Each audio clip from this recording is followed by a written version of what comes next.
Um, Hi, everybody. It's 12:01. I think we can sort of start here. Thank you so much for showing up. It's really, I was sitting here this morning thinking, well, it's entirely possible that everybody had that set for last week, and this week it's not working so well. So anyway, I'm really happy that you're here. So um, this is our first time on Zoom. And so so it's kind of new for me. I customarily have a topic for all of you when we've done these on Facebook. And then I kind of just riff for, 25 or 30 minutes, and you guys ask questions in the comments. So I really just wanted to offer you the chance for offer us the chance, to converse. And so that's really what things are about today. Uh, and so really what I think I'd like to do is just if you have a question um, or something on your mind, if you would just use the hand raise, right? And then we will just go through folks and I will just answer your questions to the best of my ability. And then if other folks have, a particular perspective on something that where my perspective is not satisfactory, then I'll ask you to chime in on that. So, but otherwise, I hope everybody's well. And again, I'm just really glad to see you. Um, so go ahead and just like put your hand up if you've got something. People are coming in, man. I'm so pleased. Coach, how do you do the hand raise? I'm sorry. Yeah, if you go to, let's see, is it chat? No, it's React. I believe there's a React. Is that right? And then do you see that on the bottom? It, it should be on the bottom of your screen. You did? You found it. That's awesome. Okay, good. Um, okay, perfect. That's great. All right, Michael, let's start with you. Wow. Can't believe I'm the first one.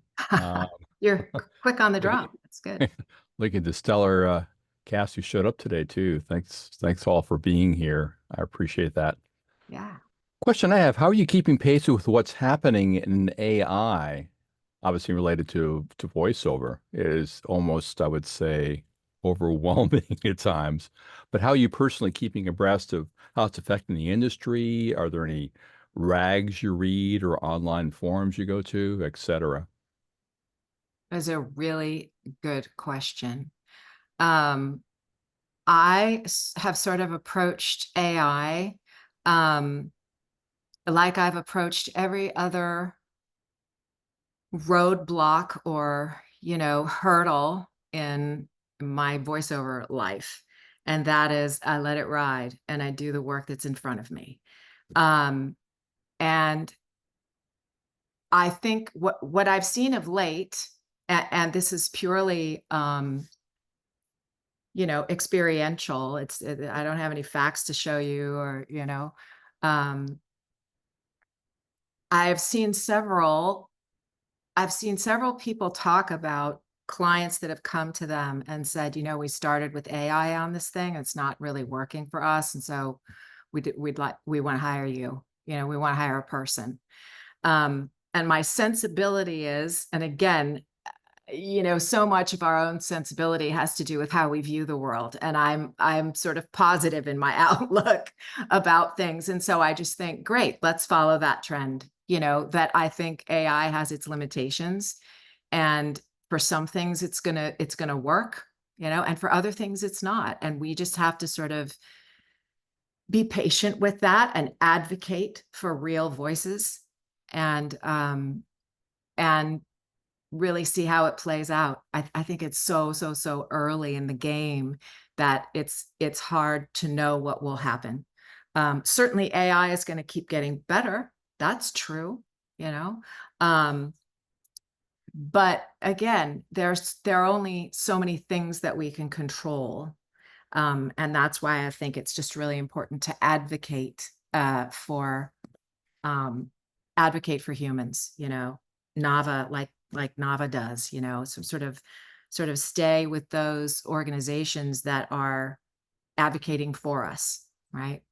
I don't know if that's a satisfactory answer to you, but it's sort of like everything that's come along, over the last 3 decades for me has been like a big warning flag, and everything's changing and it's all bad and everything's going downhill and we're never going to work again, and and all those kinds of things. And um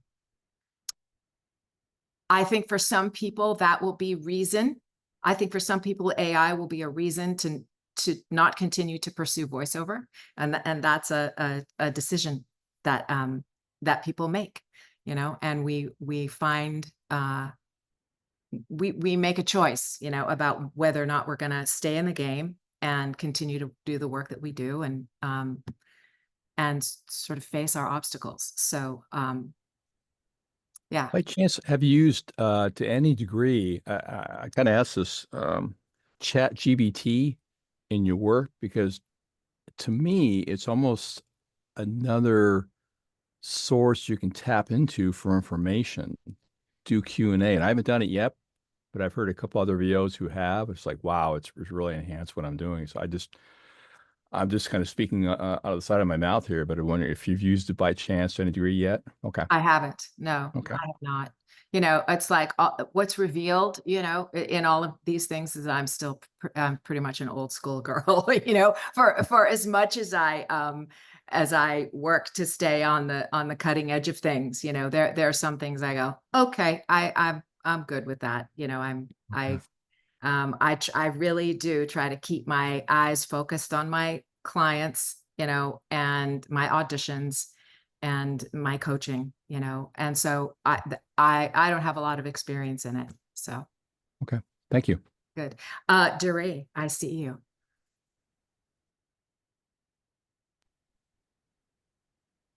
Hi, Kay. Hi. I've been holding on to this question since before you rescheduled, so it's right here. All right. I freelance with an agency, Uh-huh. and I have booked with them before, but there's been a few times where I've gotten all excited about the thing and set aside the session time, and then they come back and say, "You're being released." It's just like one sentence. "You've been released." That's it. Nothing else. No Uh-huh. explanation, no nothing, no sorry. What does that mean when you're released? You were placed on hold? Is that right? No, they said I had it. Okay. And this happened more than once with this agency. Okay. So it sounds to me, if they've said that you are booked, right? If you're booked, that that for them is a matter of clarifying language, because to be booked says that they have chosen you, right? There are certainly circumstances where I have been booked on something and the project simply goes away. Like that happens, Um, so, but if you have this perception that it happens on a regular basis, then I think it's a matter of you communicating with your agent to say, can we share common language about what it means when you say I'm booked, right? Or are you saying that I am? They may have only put me on hold, right? It may be that, right? And so if that's the case and they're saying, you've got this, right? But you're still not booked from the client end, right? That again is a matter of being on the same page with the language that's used by your agents, because we need to know your avails. You're on hold, right? And when you're on hold, it very often means that you and several others are on They're hold deciding. and they're Yeah. deciding. And Yeah. then you're booked, right? And booked usually means the project is a go. But there are times when the project is a go up until something happens on the client end, and things get changed, they get shifted around, the copy gets changed, the client decides, you know what, this campaign is not working. This spot is not working. We have to retool it. So let's let the talent go, and we'll figure out what we're doing. I think these are the kinds of things that we have to let roll off our back, right? And it happens to me all the time, that I'm placed on hold. I'm the last person on hold, and things that go away, they go away. Mhm. And the more we can acclimate to that whole thing, it's like you're not guaranteed anything until you're in the booth with them, And so that's the first piece of mindset, right? Like when I booked Star Trek, I was like, yeah, I can't even talk about this until it actually goes to air. Like I can't, because it was too important to me. It was like this unbelievable job. And I was like, well, I know I recorded all the episodes for the season, but I could turn on the TV on the premiere and it's somebody else. That could totally happen, and so you don't talk about there's no guarantee in any of this. I will say that if it's a union job and they have booked you and they have given you a session date and time, if they cancel the day of the session, they owe you the session fee. That's union rules. I outside of the union, I don't know. That's like, what did the agent negotiate as a non-union piece of work, But for you, I think, Jeree, it's clarify the language with your agent, right? I unless there are other things that are going on in your relationship with the agent that don't feel right to you, that feel like they're withholding or they're not being straightforward with you, I would assume the best, and I would approach them as your partner in this, and I would just say, I would love clarifying language on what these terms mean to you, that's perfectly reasonable, and Okay. then, Yeah, I do pay know, attention to the actual words they use. yeah, Like, can we yes. hold, like, I'm a word person, so I'm like, okay. Yes. And all of those have different meanings, right? So at the crux of it is communication with your agent, and remembering that when you communicate with them, that they are your ally, right? Until proven that they're not, sometimes we realize like, oh, But wow. I'm not signed to them though. I'm freelancing with them. So so I'm still able to ask them stuff? Absolutely. Okay. Of course. Of course. The idea is that, that you will, one day sign with them if it all works out for you. And part of figuring that out is figuring out how you relate to each other, but Yeah. absolutely. If they're sending you auditions and you're being put on a veil or being put on hold, yeah, you absolutely communicate with them. And, just always with the idea that they are on your side. That's what we have to assume, that they're on our side, not being adversarial, which I think happens sometimes with us. We get fearful and we get defensive and we think, I have my rights, and that, and that's a way of protecting ourselves, but it comes across to agents as like, whoa, like, sorry, we just used the wrong word. That didn't mean to do that, So, so that I think is at the crux of it. Yeah. Good. Okay, great. Justin, can you go? There you go. Here we Perfect. go. Hi, How are Kay. you? Good, and yourself? I'm well, thank you. Great. Thanks for doing this today. Yeah, my pleasure. Thank you for being here. I'm thrilled. Of course. Thankful I could join on my lunch break real quick. So, Fantastic. yeah. Quick question for you. Yeah. I did my animation demo that last November in LA with Bill Farmer and his son. Great. And I live in Nashville, so I'm trying to figure out how to get into that world, which many people are and would love to do that. So without being in LA, I've heard from different people in the industry, whether it be agents or animation voice actors themselves, that you need to live in LA if you really want to do something significant in animation. And some people would say, well, that's not really true. COVID changed things, and as long as you have a home studio with great sound, you're okay. So I'm at a place where the other thing too is, Nashville's not really a hub yet for VO.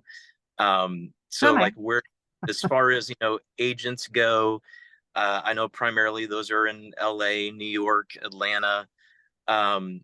And really all that I know to do at the moment is to, one, network, but also to maybe try to get connected or meet some people. Really, I think locally, as far as animation goes, all that I'm aware of at the moment are some faith-based companies who are doing some animation content. Uh-huh.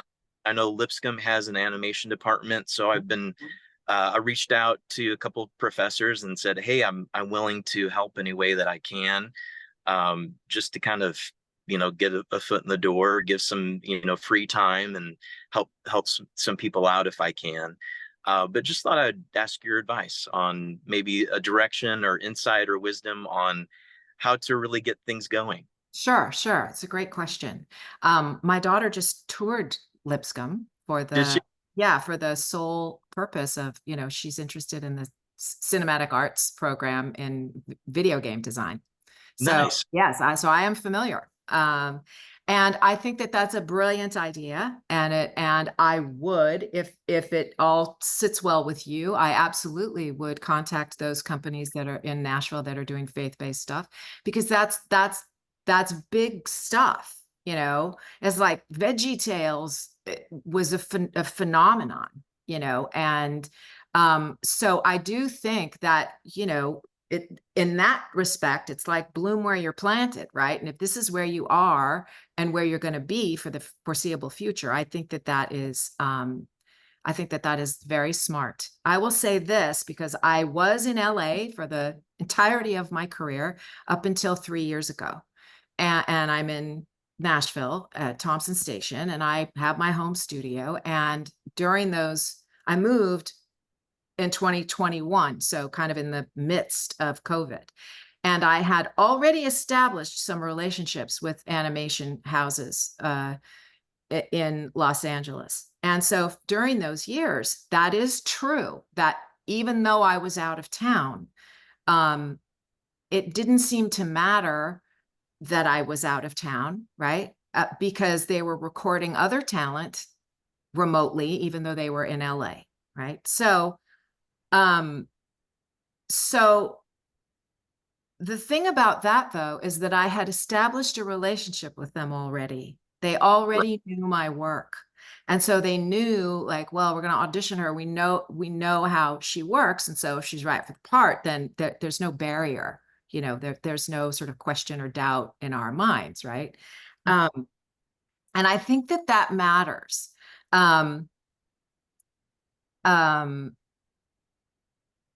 Work for me in animation has dropped off over the last year, I would say. And so I ask myself that question, like, well, am I turning in less than stellar auditions, right? Is it me? That's entirely possible. I get distracted by lots of things, and, and then I have to reorient and up my game again and all of that. But it's also quite possible and more probable that, as the anxiety surrounding COVID, as that dissipates, people are wanting their actors to be in studio. I think that is a real thing, right? Particularly for animation, particularly for video games, it's less so. There's still a piece of that phenomenon going on, but it is less so. So I think again, the first part of it is, you know, bloom where you're planted, seek out the stuff that's here that is of interest to you. And then really begin to ask yourself whether or not Los Angeles is a place you want to be, right? And depending upon how much experience you garner while in Nashville, that would have an effect, you know, on how likely it is that you can make headway in Los Angeles. It is extraordinarily competitive. Like it's, you know, I mean, for so many reasons, which I could talk at length about why, and they're all good reasons, but not the least of which is that there is a, you know, a core group of animation actors, right, that are truly in the 1% of the ability to do multitudes of characters, and their union. Most animation is union, and they can get 4 voices out of 1 actor for the same rate, right? Yeah. So why would anybody, you know, it took me 4 years to land a small role in animation, my first animation role.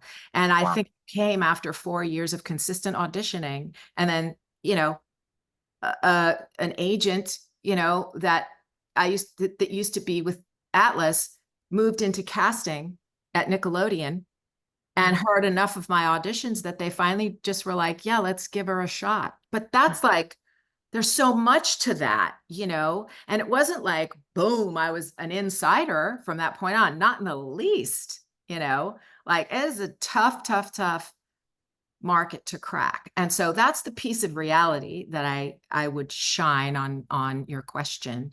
I don't think it's impossible. I think the odds are, you know, stacked against people who are outside of LA, particularly if you're not from LA and have moved, you know, if you're from LA and you've collected a bunch of, you know, animation characters and then you've left town, right? It's like they'll book you, you know. So that's my sensibility. Is that good? Yeah. Okay. Yeah. No, I appreciate that. Yeah. Do you mind if I ask the follow-up question really Sure. quick? Sure, by all means. As far as agents go, are agents even willing that are LA based, New York based? Are they even interested in working with people that are trying to go the animation route, that live in a different, like that live in Nashville? Like, should I even be trying to find an agent that's in LA or New York? I would say not yet. I Okay. think what agents want. Well, I'll say this. I think what is probably a sort of savvy route to take is that you connect yourself to agents based on whatever other work you're doing. Like if you've got a strong commercial game, right? Yeah. And you're looking to, you know, change agencies, that when you do, you find one that also reps for animation work.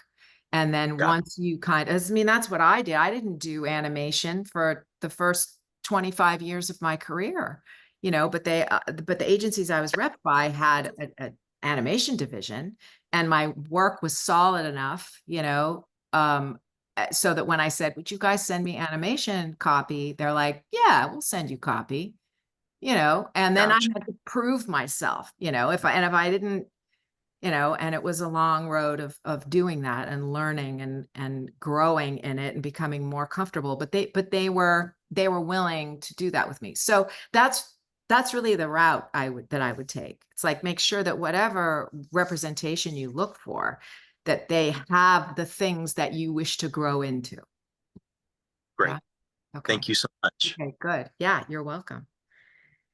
Anyone else have a question or a comment? Jeff Burns, I just want to say, all of you guys, you know, in the comments, Jeff is offering up some really good little nuggets of information. Jeff is particularly savvy about video game stuff and animation stuff, because that's where I think I'm speaking in third person with you, Jeff. But I know that that's like been your focus, and you've been very, very very focused on those things, and kind of an insider in that regard. More like obsessed than focused, Kay.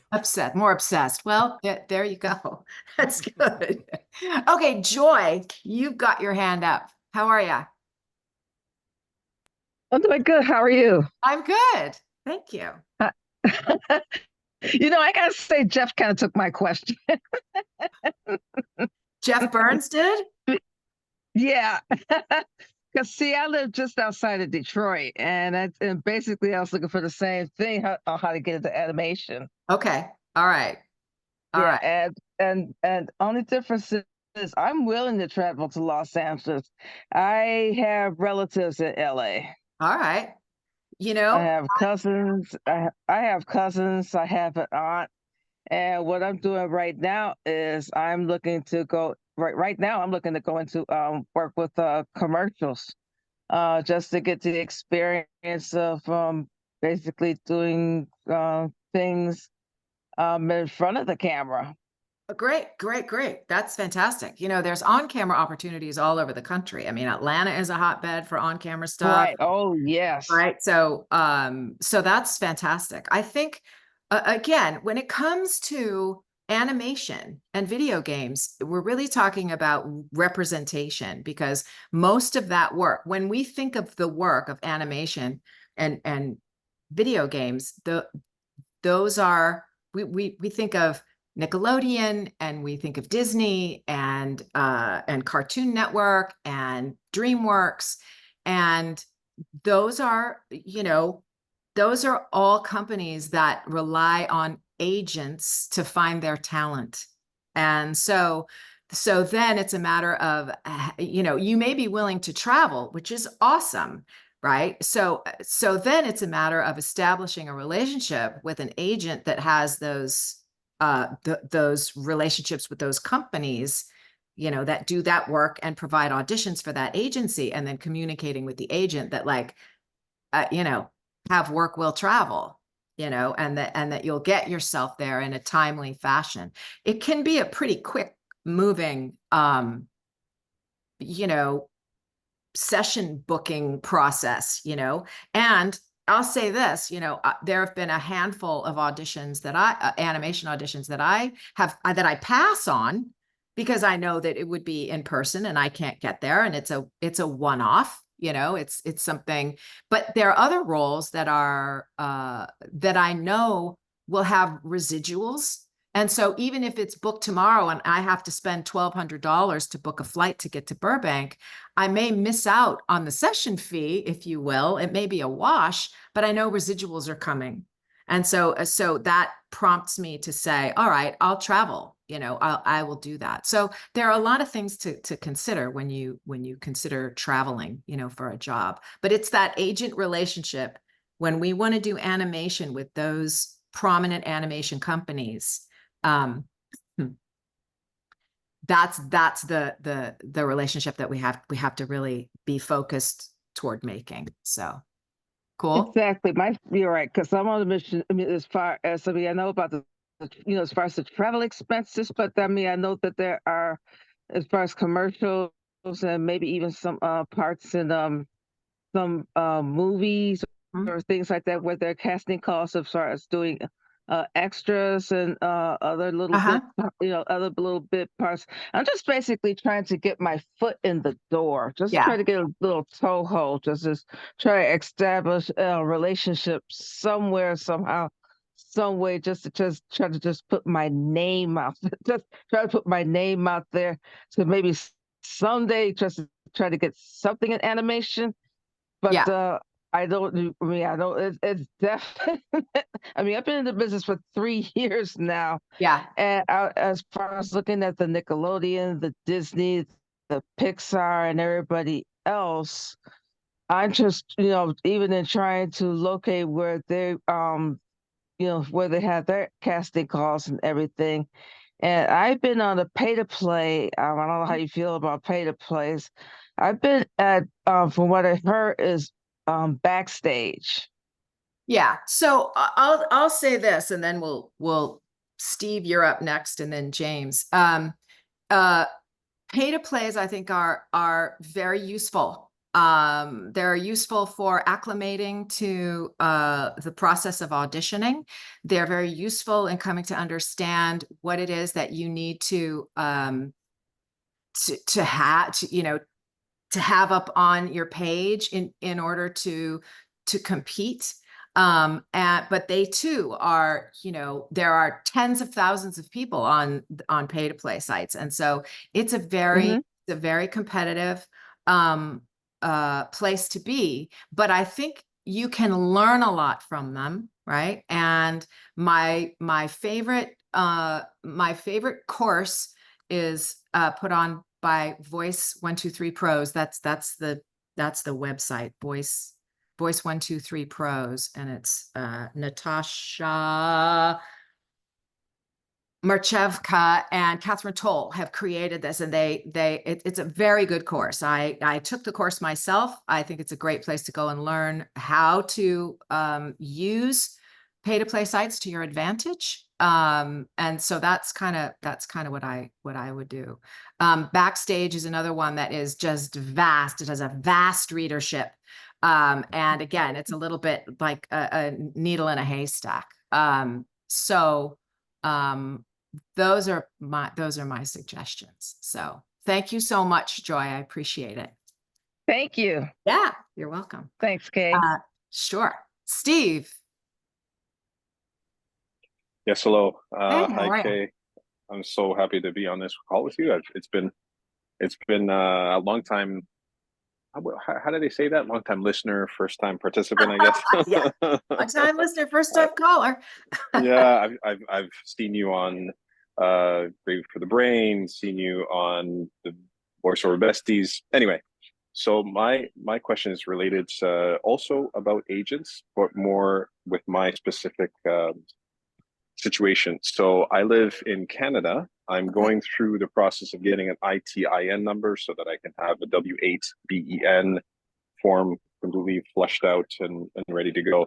Is there something else that I need to have in terms of paperwork or whatever to be able to eventually be able to look out for those big fish agencies that will be able to have talent like myself on their roster?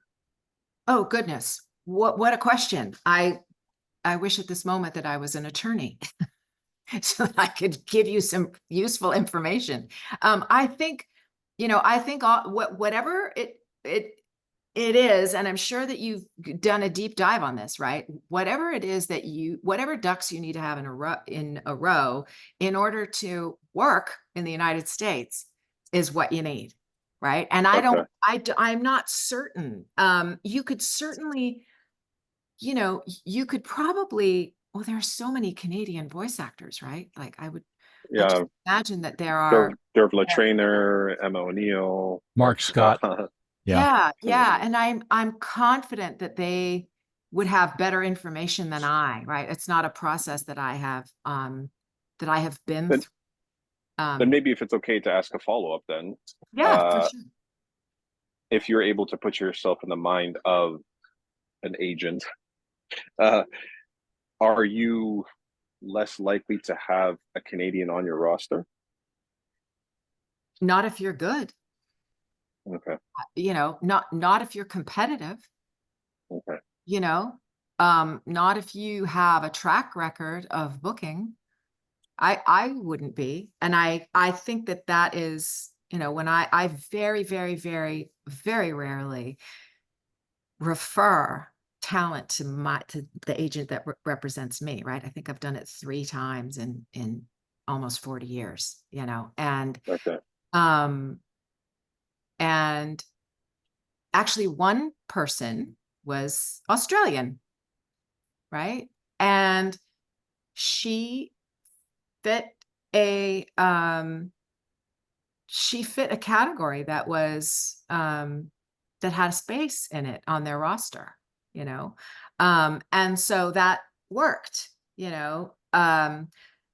So that's really at the heart of it. I mean, I can say to you, because the two other people that I referred were, you know, enormously talented.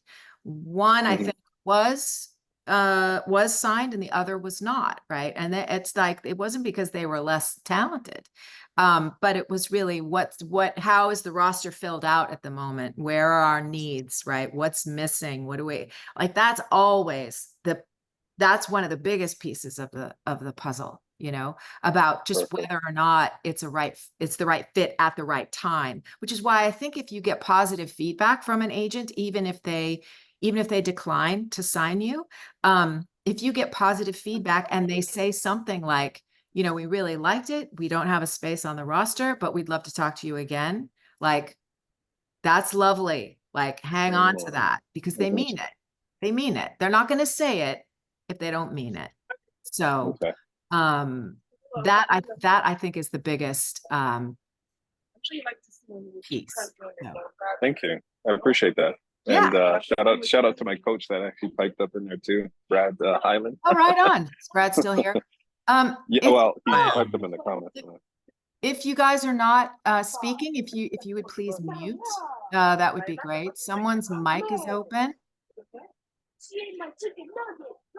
That's just myself. Hey, Josie, can Okay. you mute everybody? Thanks. Thank you, Steve. I really appreciate it. James Brown. Okay. How are you? Actually, you've answered pretty much quite a few of the questions that I had regarding agents and the like. But I'm interested in.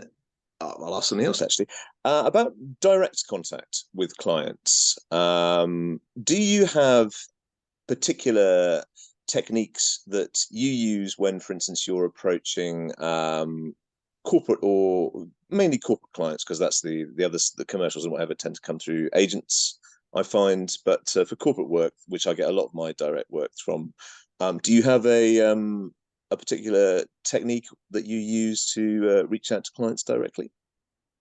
Well, God bless you, James Brown. I don't reach out to clients directly. There we are. That's the truth. There was a period of, and you know why I don't? Because I'm terrible at it. There was a period of time where I, you know, like everybody, you know, we're all trying to diversify, and we're all trying to get work from different avenues in different ways. I, you know, I grew up in voiceover old school, and the only way that you ever sought out work was in an agent relationship. And so that all shifted in the very early 2000s, you know, and so I certainly went through that attempt of like, well, I'm going to find people directly. And I just found that I wasn't very good at it. And then I found myself sort of pulled in all kinds of different directions with, you know, and not being able to do anything well. And so I sort of made this conscious decision that I was really going to focus in a very concentrated way with my agent relationships. And I even, you know, I went so far as to get agents in other cities, and even that was too much for me. And my little brain, my scattered brain, right? It was like I couldn't keep track of all the things. So I'm not the person to answer that question, but I feel like there are people in this group who might, you know, offer a tidbit if they're willing. Karen, I was just going to say, Karen, I get Hey, confused. Karen. Okay, good. I know Karens and Karens and Carries and Karis. It's like, Right? hi, and hey, and all that. So, Hi. yeah, hi. So I actually just finished being interviewed by Mark Scott. And like Kay, I've been in voiceover. Well, she's been in longer, but I celebrate my 17th year full time this week. And so like Kay, I was always told, you know, just don't ever approach anybody directly. Work through your agents. Pay to plays were really how I built my business. However, that landscape has changed quite a bit. Um, So recently, even though I had dug my heels in about direct marketing, and boy, did I did not want to do it. I changed my mind. I had to. And it's not that bad. LinkedIn is a gold mine. It is an absolute gold mine. You know, just go in there, go to the little search box, video producers, videographers, corporate, video, and start connecting. Pay attention to the messages you send too. Take an interest in who they are, not just what you need from them. But it's really not that bad. I actually quite enjoy it. I love it, actually. I wake up every day excited to like network with people and get to meet new people. Great. That's great. Yeah. Thank you. Can I Thank you add very on? much. Yeah. Um, Did you have a follow-up on that, James? No, because to be honest with you, I was going to ask about the agent relationships. I'm particularly interested in video games, but you've actually given me you've pretty much answered that, because I have a lot of commercial experience, Yeah. but I don't have too much. I have indie game experience, Sure. so I have a reasonable amount of that, but still don't have what you would call a bigger video game agent. I'm not on a roster with them, but I am on a few independent rosters. So now that you say, why not go into one where you could potentially segue slyly in if you're doing well with the commercial style? Yes. That makes a lot of sense for me. So Yeah. maybe that'll be the way to do it. Could I ask, for instance, like if you are, so, like, obviously, agents get masses and masses of submissions. It's not an easy business to get on with somebody. I'm applying to London agents mainly, although there are some American. Are you in London? Are you I'm in? I'm not actually in London. I'm in further south, but I'm UK based. Okay. All right. Great. So I do have some. I'm on a couple of American rosters, but they are they're smaller ones around the States rather than in the and they're ones that don't have a British voice normally. Okay. Yeah. So filling a gap there. This is I've lost my train of thought slightly. Sorry. It was what I did to get on some of these was basically say, well, I've booked some quite big commercials without agencies. Would you like a piece of that? Being rather direct. That's so in an attempt sort of to bribe my way in. Yeah. More to, do you have any sort of other ways that you might suggest to approach agents when you're making an initial approach? Well, I do think you have to walk in with your resume, as it were. I mean, I mean that in terms of, I don't mean a paper, No, right? okay, yeah. Yeah, but your body of work, right? And that I think is really the biggest piece. That's what they're interested in. How do you work? Do you book?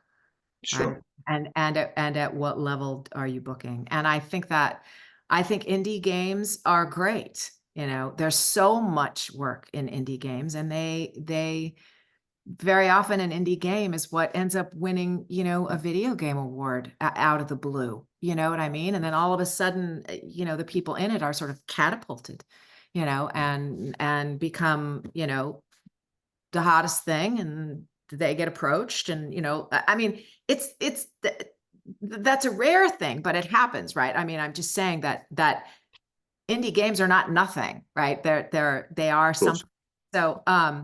So I do think what helps with agency submissions is to have a referral. And that's probably the biggest thing. And honestly, it really shouldn't come from a fellow actor. It should come from a casting director. It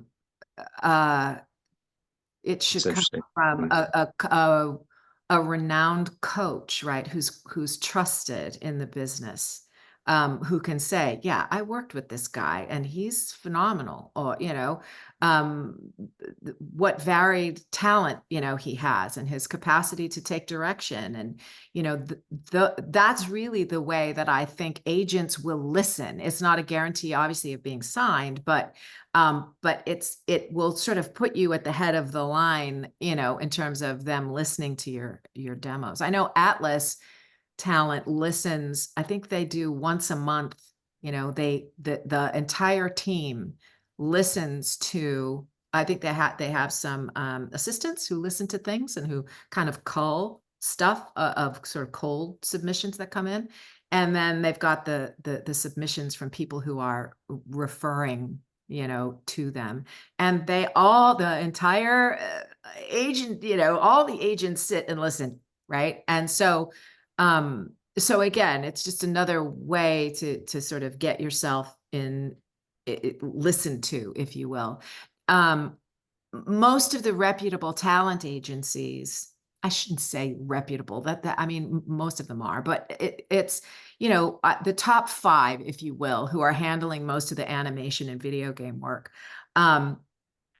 They will listen to demos. They do, right? They do it very, very slowly because they're swamped with work, and Sure. communications, right? Like, I think about the times if I'm placed on hold for something, or if I have a question about a piece of copy, and it's 5 and 6 emails. They're very quick back and forth, but I'm one person, and I think about all the emails going back and forth. It's insane what their inboxes must look like, And so the listening to demos is a slow process. And I think if you have a referral, it's a little bit quicker, It's not super quick, but it's quicker, Gotcha. Yeah. So that to me is sort of how that works. And it's also why I think that regional agents are of benefit to people who eventually want to go to talent agencies in New York or Los Angeles, right? Because you get to build your work, right? You get the practice of all of it, and regional agents get great copy. It's no longer just, oh, we just get local. That's the only thing we get. It's not true.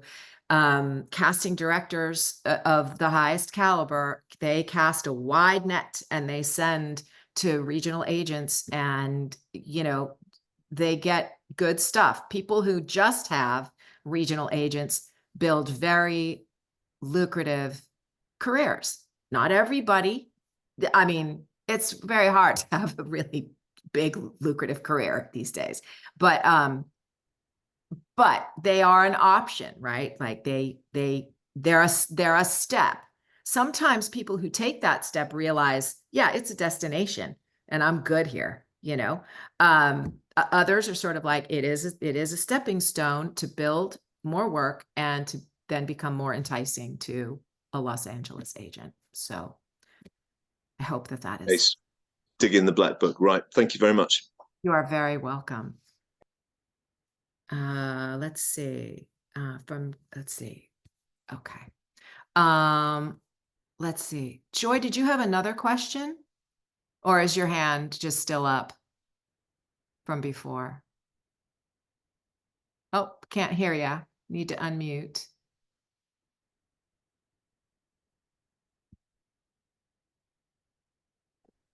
There we go. I that when you mentioned the word demos, it just, oh, the hairs on my neck just went right straight up.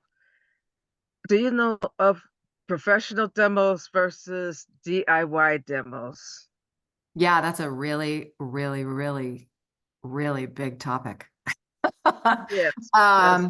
And I'll say this, like, kind of in short, when you are just beginning, it is perfectly reasonable for you to put together, as long as the sound quality is good, it's perfectly reasonable for you to make samples, right, of your work that you can put up on pay-to-play sites in order to build a profile, right? And demos are extraordinarily expensive, right? Yes.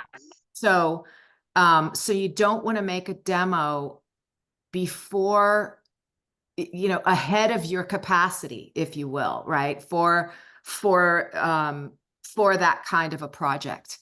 And so it's perfectly reasonable. Brad, please stay there. I want to get to you. You're coming up next if you can. It's perfectly reasonable for you to sort of DIY it right in the beginning so that you can set yourself up with profiles on pay-to-play sites where you populate your profile with the correct descriptors so that auditions come to you. Auditions are not coming to you by virtue of your demos, right? They're coming to you by virtue of how you place yourself in the algorithm, which is why you need to take a course like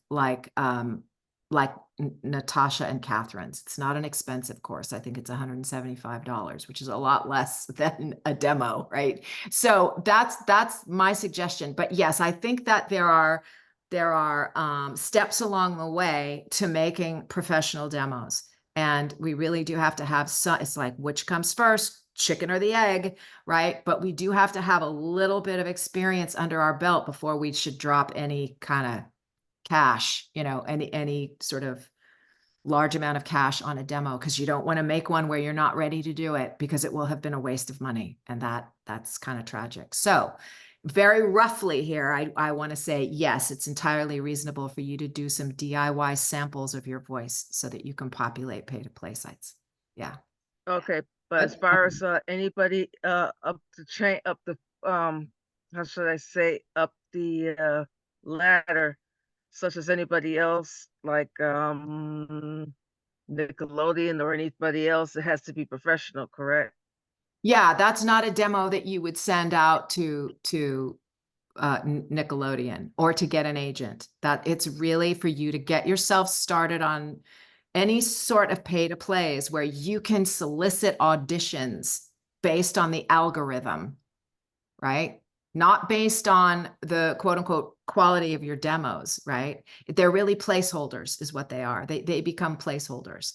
And, if you audition, and once you get little pieces of work, then you start to change those demos out with the work that you've actually done. So it's quite a process. And this is really just a very crude summary, of that kind of a process. But that is what I would do. So thank you, Joy. Oh, Appreciate it. thank you. Brad. Hey, how are Hey. you? It's so cool to Good. see you. How are you? I'm doing great. I was going to run my pie hole for just a really quick second about three Please. things. Is that okay? Yeah, go ahead. I was just going to say on the demos, the DIY demos, and somebody said, a bad demo can hurt you. It's true.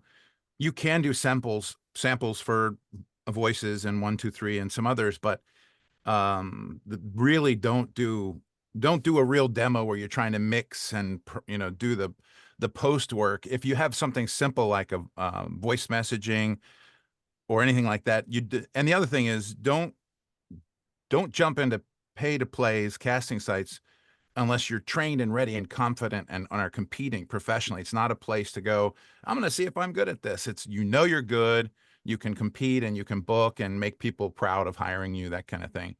It's just part of the process. So, and the other thing I was going to say, Kay, is I'm the same way. If somebody says, do you market?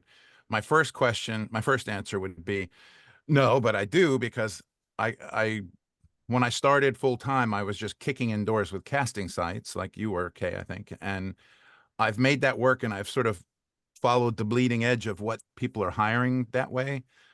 And then I backed into my marketing by hiring a virtual assistant, and she's half my age, twice as smart, twice as fast. And we have this great symbiotic thing. I help her with her stuff, and she's just so good. She's running my marketing for me. She runs my CRM. She runs I charged her with finding lead generators, and everything. So marketing can be fun. It's just you have to do it and you have to own it, even though it's not fun if you don't like it. And I like marketing to Instagram and people and my customers and stuff. And the final comment, Kay, was that on the agent thing, you really have a responsibility if you're looking for an agent to be in demand and be marketable and be a pro and be something they want on their. Nobody wants to add anybody just because, oh, they look sad or they really want, it has to be, you're going to have to be able to make it rain for them somewhere. And a good way to do that is for referrals, like we talked about. But know that all the agencies are just slammed, and Kay, you're right. They have so much to go through, and it's so defeating because you send all this crap out and nobody answers, and then you follow up and it's still being ghosted. And the best thing is to get that referral from somebody that's on their roster and that they trust and have a good working relationship with them. But do your due diligence and look at who's on their roster now, and do you fit? Or are you like one of 50 people that they have? I mean, there's all kinds of people. I have a really great main agent and a bunch of fabulous regionals that I book with. But they want you to fit their roster and they want you to be good. So get a referral when you're ready and don't rush it and don't let it suck the life out of you if you don't get on. Yeah, that's fantastic. I will say, I too have a marvelous virtual assistant, Josie, who's hiding in this call somewhere, who focuses me and holds me to task. And I'm so scattered in that way. I have a million things I'm interested in. So I'll say this about my own marketing. I market for my coaching business. I don't market for my voiceover business. But all the same personality traits that I have, apply to that as well, which is why I needed a virtual assistant. Like, I never could have done the kind of, social media presence sort of things if I had not had Josie, right? And so if you find that you are in that space where you're sort of ready to market, whether it's for voiceover, the voiceover business itself, or some other aspect of the business that you've chosen to undertake, and if you're prepared, financially and can afford it, hiring a virtual assistant is a great idea. It's a great idea.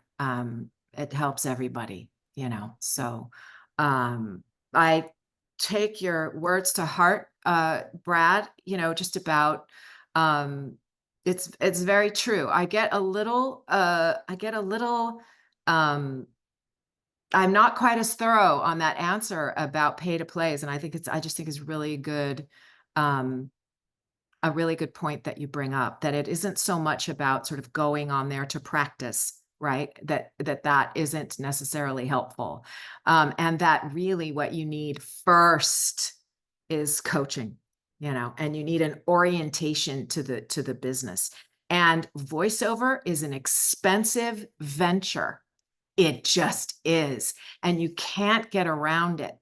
You can do things that are less expensive. You can buy coaching in bulk, which usually reduces the rate. You can find really great engineers who can work a demo session for you when you're ready, right? That may be a reduced cost. Like, you can do that kind of thing, but man, you got to be shrewd about it, and really wise. You can't just pick anybody, and say, well, they said they'd do it and they said it would only cost me $50. And it's like, well, in a certain sense, you're kind of going to get what you pay for, right? So it's all of that comes with a caveat of voiceover is not a quick buck, and it's not inexpensive, so that's kind of why, we have to start with training to determine whether or not you're even really equipped for a career in voiceover, right? I wish And they would actually you say, discover that you're not equipped for it. And then thank God that you've discovered that, because you won't have laid out $10,000 on a package of demos that will be of no use to you, you know? So, yeah, so I appreciate that distinction, Brad. You know, I certainly don't mean to sort of say, go on pay to plays and practice there and you'll get better. And then all of a sudden you'll start booking. It doesn't really work that way, you know? And when I first signed up for pay to plays, I'd had a career already. I was already oriented to voiceover, right? And then I was like, what's this pay to play stuff, right? And so it was a, you know, it was a shift for me, but it wasn't brand new. I wasn't testing the waters of my talent, you know, and my capabilities. I wish we could also add, voiceover is not cheap. I mean, you have to invest, and each investment is a real investment. It's not just everything you pay for training and demos is, you know, part of your tax deductions and everything else. But it's, people say it's not a quick buck. I wish people would start saying voiceover is one of the slowest bucks out there. But once you get it going, it's a dream come true. I mean, yeah, some years are a dream come true, and then you can have a great year, and then you can fall off the edge of a cliff, and that is the nature of voiceover too, you know. And then you decide at that moment, like, am I going to climb the hill again?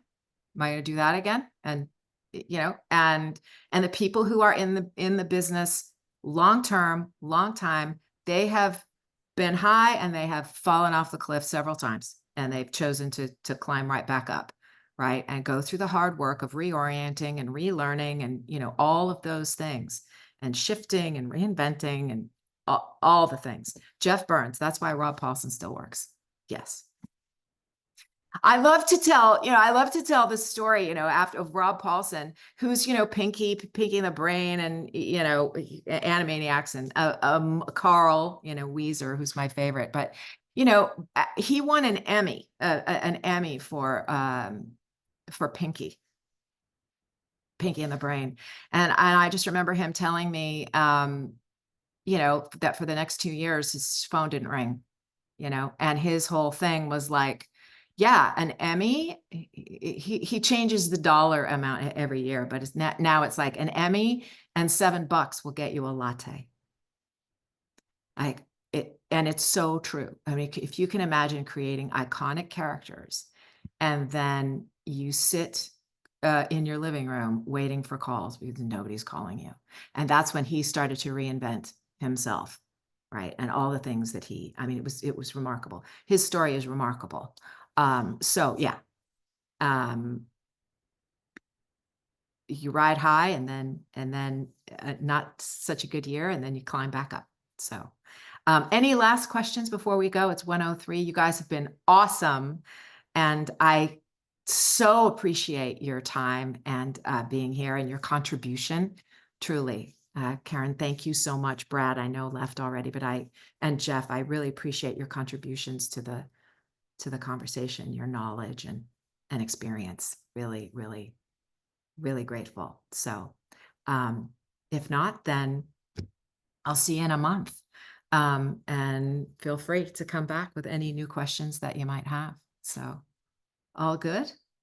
Okay, perfect. Thanks, Coach. Thanks, you guys. Be well.